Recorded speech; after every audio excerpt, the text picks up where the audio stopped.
Starbucks bottle thing? I need some coffee. So we start wandering the aisles, it's all pitch black, and I'm using my iPhone as like a flashlight. And I said to one of the guys, like, this is how the world ends, man. This is cool. Like, we're in the game. Like, what else should we get? And one guy's like, antibiotics. You know, like, get antibiotics before food. And we're like working it out in the aisle at Safeway just the other day. So yeah, sometimes it creeps into your head.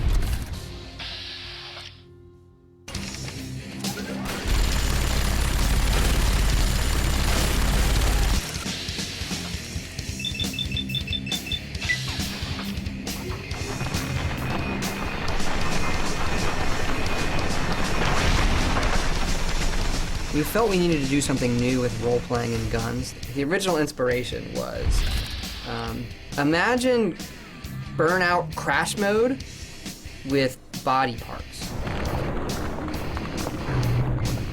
And we talked about it, and Emil came up with the name.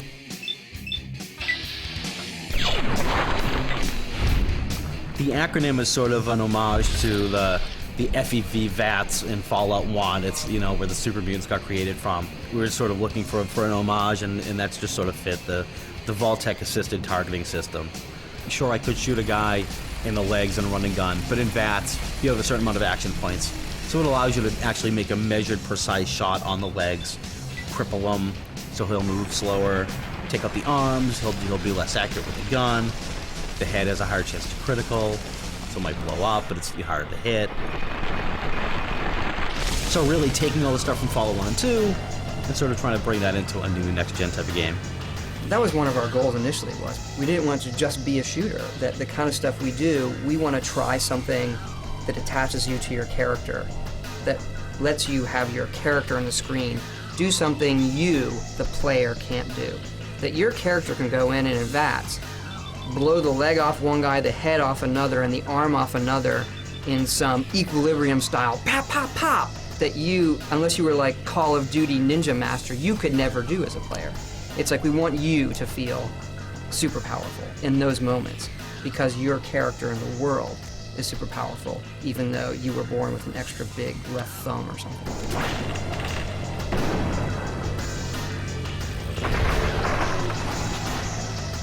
Todd's fond of saying that great games are played, not made, and that's certainly true because we knew what we wanted to do with it. We knew we wanted to have the ability to queue up shots at somebody on specific parts of their bodies and then play that back in a cinematic fashion.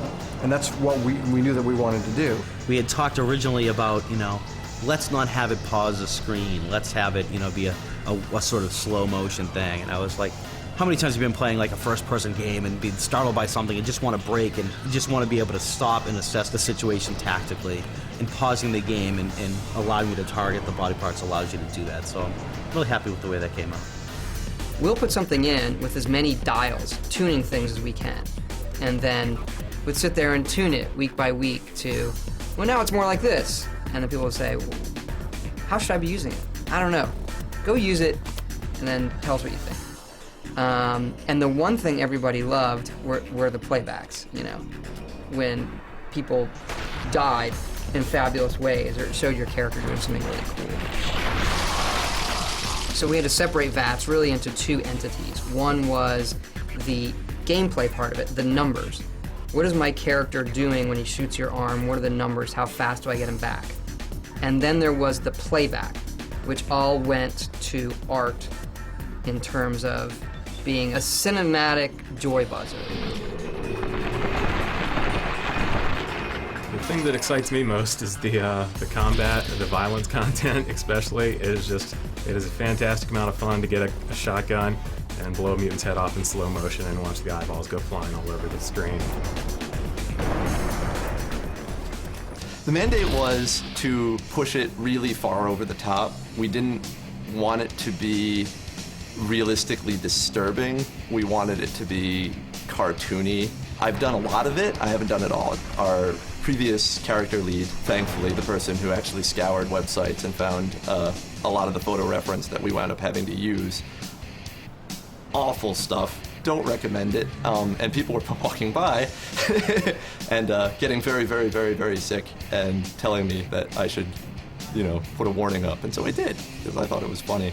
I'm a big believer that if you can make, in a game like this where you're killing lots and lots of things, if you can make that repetitive action really entertaining, like that's where the rubber meets the road in a lot of these games.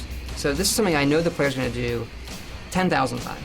Make that as entertaining as you can, and the rest of it is pretty much gravy. So we spent a lot of time just on that moment. How does it sound? What is the physics like? What's the camera like? And then adding lots of cameras so it doesn't get repetitive.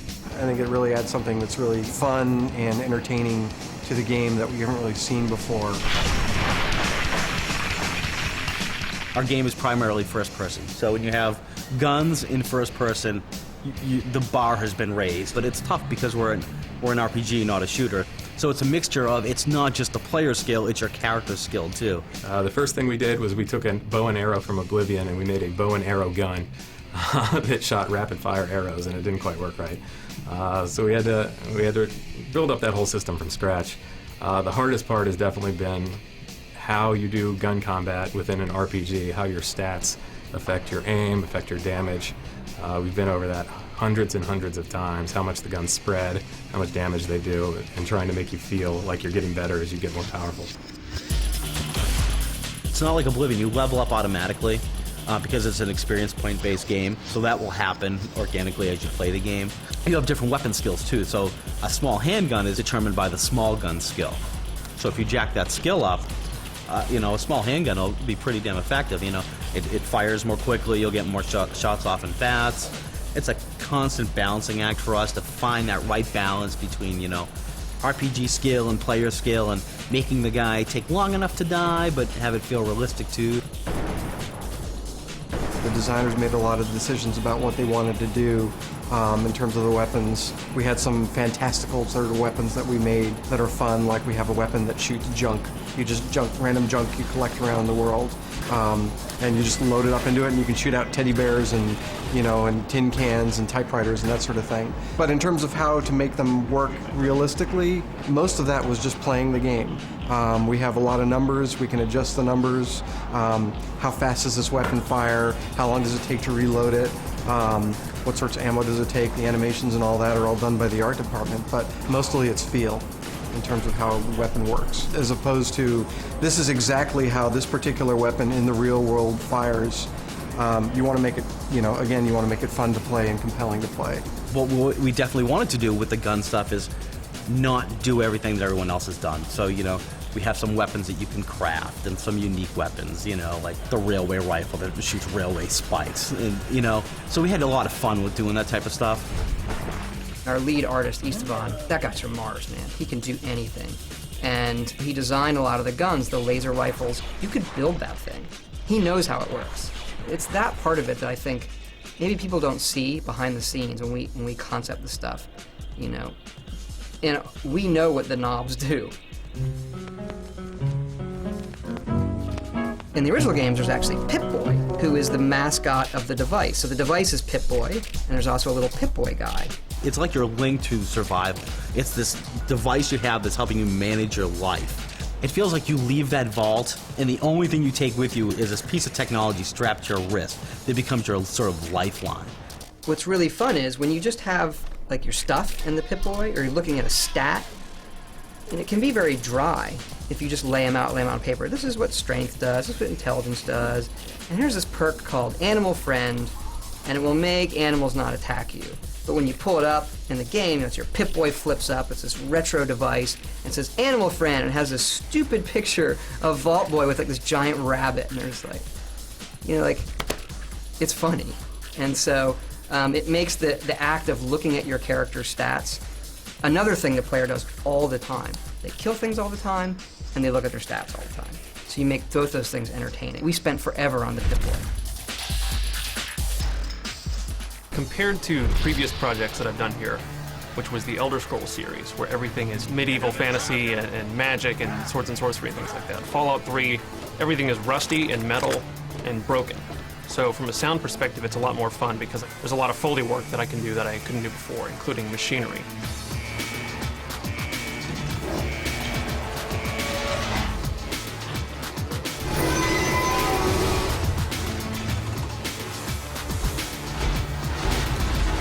A lot of the iconic sound that I think of is going to come from a lot of the voices, but also a lot of the environmental sounds, like the sound of the vault being in the wasteland, in the Enclave military base, and places like that where I got to really put together something different. The vault is very, very sterile. It's a lot of AC noise. It's the sound of being in an office like this, maybe. Everything's very clean and controlled and sterile. But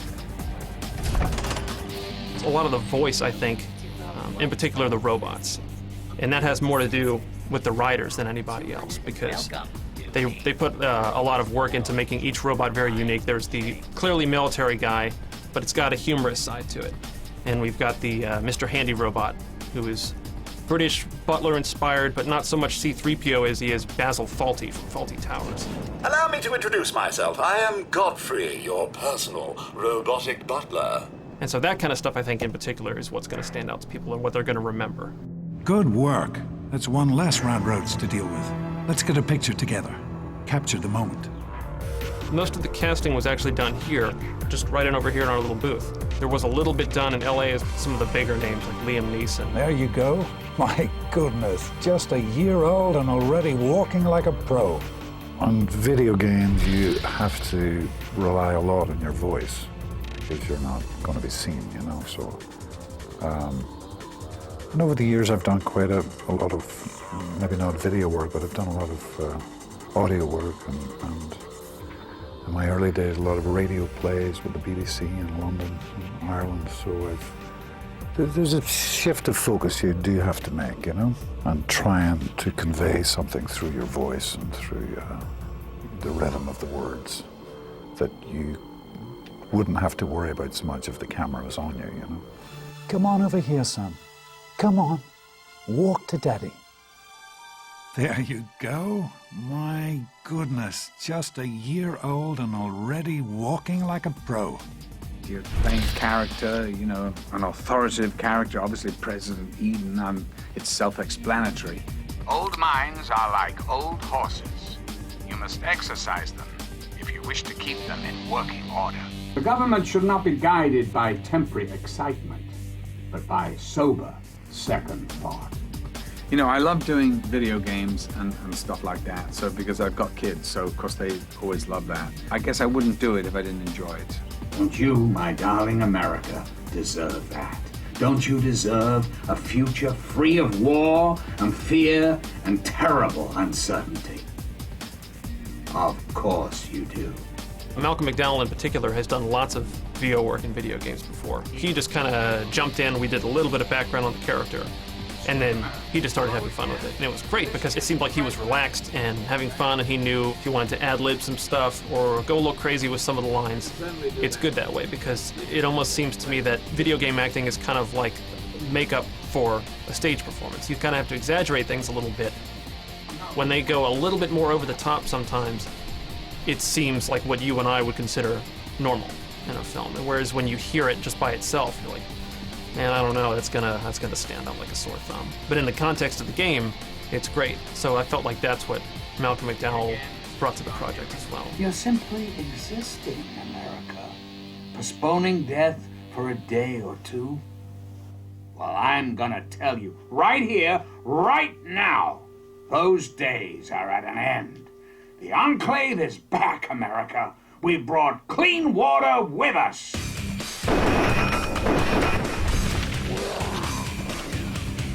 We have everything from a BB gun to the plasma rifle. Not to forget the Fat Man, the miniature nuclear bomb launcher.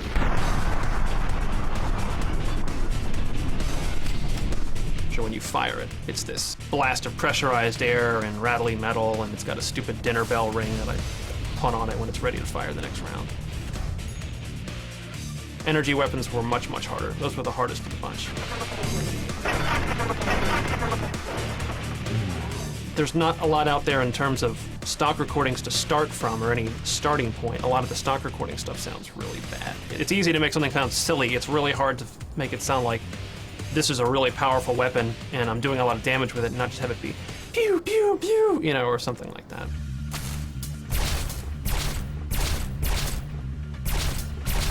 Okay, well, I'll actually start with the stock, with the weapon recordings, in fact. But I'll take the low end of this one. This one has a real heavy boom, low end slap, you know, that you're gonna hopefully feel in your chest every time you shoot it. And then the high end of this one, and then a little bit more of it is Foleyed. So I'll show you a few of the items I've got here. This is the booth where we normally record all the voice actors. So it's usually just one voice actor in the chair, script in front of them, and then the mic, and then me in the other room directing. But I also use this room for a lot of the in-house Foley recording that I do. And a lot of it is not necessarily something that I know right away what I want to record for the game.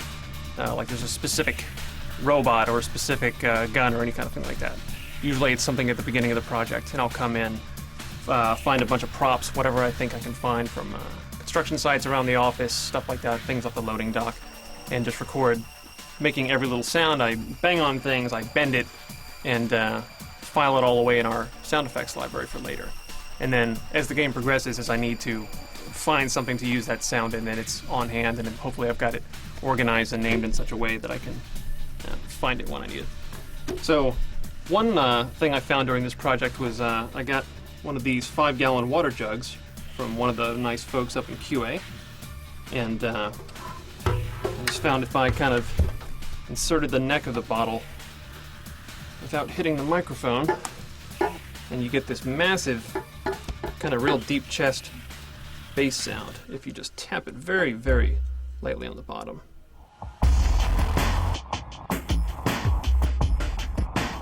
So I've got a few of some of the bullet shells that you're going to hear in the game. This is a 30-06, so you might hear some of these with the sniper rifle, whereas we used some of the smaller caliber pistol ammunition, like a 9mm, which was actually used on the 10mm, but don't tell anybody that. Classic Fallout sound, bottle caps. Every time you get bottle caps off of somebody, or give them bottle caps, or just pick them off a dead body, you're going to be hearing these. And these are just a different assortment of beers that I drank and saved up. And so it's basically just me passing them from one hand to the other, and that's about it. This is an ordinary wrapper from like a snack pack kind of cereal, and Captain Crunch or Cheerios or what have you, and this is the sound of the giant ants in the wasteland. A lot of the sound they make when their feelers are out or when they're moving around. I'm looking for something, I don't know, kind of squeaky, a little plasticky sounding, and I'm basically just taking this thing and then scrunching it all together, and it makes all these little squeaks and rips and tears and stuff like that. So it's a lot of that mixed with other pieces of plastic and clear wrap and liquids and things like that for the ants. For some of the weapons, a lot of them are me just banging on HVAC ductwork.